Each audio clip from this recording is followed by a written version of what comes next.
Our top stories this morning, we are keeping a close eye on Tropical Storm Michael, which may soon become a hurricane. Currently, it's headed for Florida. We'll have the latest on that. We're also taking a look at that deadly limo crash in upstate New York, one of the deadliest car crashes in this country's history. And finally, Supreme Court Justice Brett Kavanaugh is now sworn in. We will take a look at what he can expect on his first day. First, here are your headlines.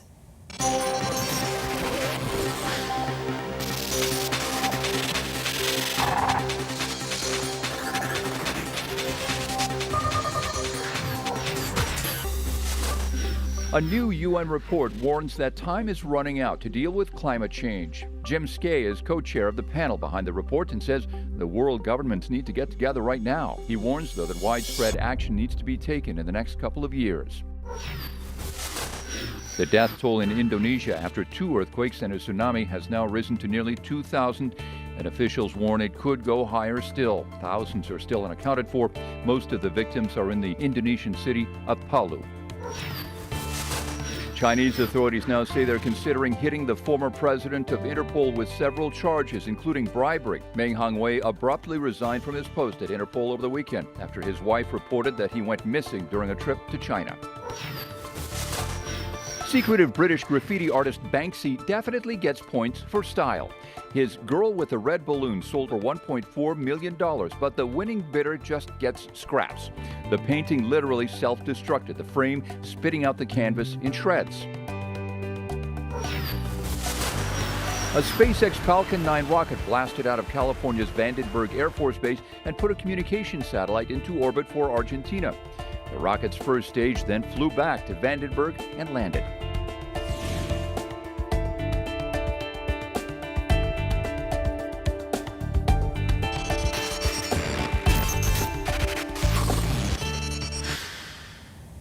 We're going to start with that deadly limo crash in upstate New York. 20 people were killed, making it the deadliest crash in the U.S. in nearly a decade. And we're now learning some more about the victims. Ariel Reshef and David Curley are there at the scene in Schoharie, New York. Ariel, I want to start with you. Just sort of walk us through what happened here. Hey there, Diane. Well, on 2 p.m. on Saturday, officials say a limousine carrying at least 18 people barreled through an intersection right to the right of where we're standing and came into this parking lot, plowed into an empty SUV and then into 2 pedestrians who were killed, and then ended up in an embankment. I'm not sure if you can see it behind us.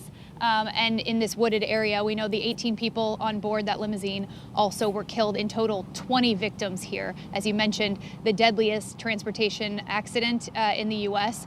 in nearly a decade, Diane. And David, I know the NTSB is now investigating, trying to figure out exactly what may have caused this. What's the latest on that?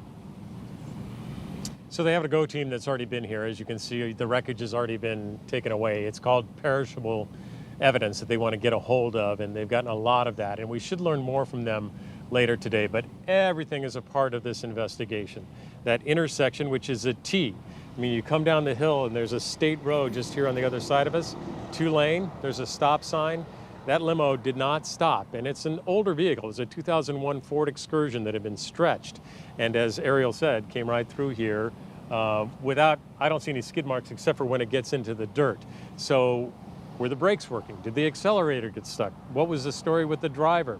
All those are aspects of this investigation, and we have learned through some federal documents that the company that owned 3 vehicles had been inspected 5 times over the last 2 years, and 4 of those times, 80% of the time, a vehicle was taken out of service. That is 4 times the national average. That's all part of this investigation. All right, good to know, David. And Ariel, I know you've been talking to people in the area. How is the family here and the community in general reacting to all of this? Well, Diane, we know that there were at least 2 newlywed couples on board that limousine. We also know there was a father of 2 who lost his life as well. His wife ended up staying home because she wasn't feeling well. Sort of a crazy twist of fate there. We also just talked to the sister of Amanda Hulse, who lost her life. She and her boyfriend Patrick were on board the limousine. It was amazing to hear her sister speak about her. Heartbroken, really heartbroken, devastated. I feel like I'm missing my other half. I'm empty. It's an indescribable pain. I have like no words for it. never felt a pain like this ever in my life. What's given you the strength to come here and talk about this today? I think my sister is with me, and she's really helping me push along. And they told us that she was the one airlifted to Albany Med, and I said that's totally my sister. So strong, like so willing to fight for staying alive. And however she did pass, I just know that's such an Amanda thing to do, is to keep fighting on. And we know that Karina showed such strength there, speaking about her older sister Amanda in such loving terms. There have been 2 vigils now scheduled for the victims, in honor of the victims. We know one of the victims was worked at one of the schools nearby here. They have guidance counselors or consoling different students there. And we also know there have been grief counselors on board for those emergency crews that responded to this scene. And David can attest to this. This is a horrific tragedy, 20 victims here. Of course, that's going to have a lifelong impact, not only on the families and the victims, but also on the first responders as well. And let's say this was a birthday celebration. One of the women was turning 30. And you have to say that everybody did the right thing here. They were out for an afternoon party. They were going to a winery. So they had a vehicle, they had a designated driver, they did everything by the book. And I missed something I wanted to share with you. The NTSB says the last time we had a death toll like this was in 2009. Right. And it was a plane crash, the Colgan Air crash. We have not seen this many people die in the air or on the ground since then. And yesterday, Ariel had a chance to talk to the NTSB chair and ask him what he thought about the loss of life in this incident. This is one of the biggest loss of lives that we've seen in a long, long time. The NTSB is very concerned about safety on our roadways. 20 fatalities. It's just horrific. We look at everything. We cast a very broad net to see what's out there. And one thing we should mention too is that these limousines, they're not made by the car makers. You take an SUV or a Cadillac or whatever, and they actually cut them in half, put in a new chassis extension, and then build these up. And there is no federal agency that regulates them, and it's something that the NTSB has been concerned about for a number of years. So, David, where does the investigation go from here? So we will learn more later today. You heard from Sumwalt, who's the chairman, and there's an investigator in charge who's an expert in traffic accidents, and they will be talking to us later today and have some more information. They'll be talking about this intersection. There may be more information about the vehicle, more information about who the driver was. Was it the owner or somebody else? The documents list 2 drivers in the company, so this could have been the owner. All those things will start to get little pieces, but the NTSB takes its time for these kind of investigations. They want to figure out probable cause so that they can help prevent something like this in the future. And that's a long process. It can take up to a year for an NTSB investigation to be completed, but we will get clues. We will get indications throughout this process of what they think actually happened here on Saturday afternoon during the daytime. Yeah, I have to say, you're familiar with these types of cases, although this magnitude is pretty unprecedented. But being on the scene here, we've been talking to the crews, we've been talking to people who have passed by, talking to David earlier. Just when you look at the scene, it's almost hard to fathom the tremendous loss of life here, and that this casualty count was so absolute. And I think that's one thing that everybody's asking. So in New York State, the people in the front seat have to have seatbelts and the people in the back don't have to have seatbelts. So let's say that they weren't all wearing seatbelts. Even in a crash like this, where it's obvious there was a certain amount of speed here, you're surprised that even if they weren't in seatbelts, that everyone perished in this accident. What actually happened inside that vehicle as it came here into this parking lot? And that's part of what the NTSB will try and answer. Yeah, so many questions for those families, some of them losing multiple family members in this crash. We certainly hope that at least this investigation can give them some closure, and we wish them strength right now. Ariel Reshef and David Curley there on the scene for us in upstate New York. We appreciate you guys digging into this so well. Thank you, guys. And now we want to move on to this new storm now approaching Florida. Tropical Storm Michael is now Hurricane Michael, and Dan Peck is here with the latest for us. Dan, I know we just got the forecast in. What are they saying now? Well, good morning, Diane. We now have Hurricane Michael sustained winds up to 75 miles per hour. And this storm's going to keep strengthening. You could take a look at the satellite here. We're starting to see the system get better organized here. The center there, right where you see that 1, but then the clouds now swirling around the system, and we're going to see it strengthen as it moves into the eastern Gulf of Mexico. The big concern here now that we have a hurricane, is that it's going to be in very favorable conditions, warm Gulf of Mexico waters, and then we're just going to see it strengthen at least for another 48 hours, and that's a concern along the northeastern Gulf Coast. And Dan, what does the path look like? When and where is this storm expected to hit? Yeah, let's take a look at the latest path from the National Hurricane Center. And as you can see here now, it is moving towards the northeastern Gulf Coast. The bigger concern with this update is the intensity. So as it moves west of Tampa over the waters, though, the Panhandle is our big concern area. Look at that. By Wednesday, 8 a.m. Eastern time, 120 mile an hour sustained winds now. So because it's been strengthening faster than initially anticipated, we're now looking at a major hurricane in about 48 hours making landfall. All right, that's Dan Peck from the Weather and then Center. also, Sorry, Dan, go ahead. no, I was also going to say one of the concerns with this storm as we head into the next couple of days is the increasing of the storm surge. It's going to be a fast mover, but if we take a look here at the storm surge, we do have up to 12 feet along portions of the Florida Gulf Coast. Wow, it's quite a bit. All right, Dan Peck from the Weather Center. Dan, thanks for the update. And now let's go to Washington. Brett Kavanaugh has officially been sworn in as the new Supreme Court Justice, and Terry Moran is at the Supreme Court. We also just heard the president speak about this not too long ago, Terry, so I just want to play that clip and then get your reaction. I thought the way they behaved was absolutely atrocious. I've never seen anything like it. From the leaks of important documents to the statements they made, to watching a Blumenthal who was a fraudster when it came to Vietnam, and what he did was horrible. I thought that the way they conducted themselves, the way they dealt with a high-level, brilliant, going to be a great justice of the Supreme Court, the way they really tortured him and his family, I thought it was a disgrace. I thought it was one of the most disgraceful performances I've ever seen. So, Terry, that was the president on the White House lawn sort of offering his summary of what happened with Brett Kavanaugh that finally ended in this confirmation. What do you make of the president's take on this? Well, he's riding high, isn't he, Diane? I mean, he is feeling the thrill of victory. This triumph is real. 2 justices on the Supreme Court, including one through this gauntlet of fire of controversy and allegations, credible allegations of sexual assault, that he made it through. He is now Justice Brett Kavanaugh. The other thing it says is that Donald Trump knows his base. He is his own best political strategist and advisor. He can feel the fire that Kavanaugh's response, his bitter partisan response to the Judiciary Committee, ignited in the Trump base, and he knows that that is the best way to get people to the polls, because what a lot of people did see, certainly on the Trump side of the equation, was that this, whatever the truth or falsehood or whatever happened between Brett Kavanaugh and his accusers, there was something that violated fair play in the way it was held for 45 days by Democrats without, letting the FBI see it, because Christine Blasey Ford wanted confidentiality. But there might have been other ways of confronting Judge Kavanaugh in a private meeting that Dianne Feinstein had. That sense of fair play that pretty much Americans have, I think, was violated for Trump Republicans for sure. And he wants to get them to the polls. That's what he's doing there.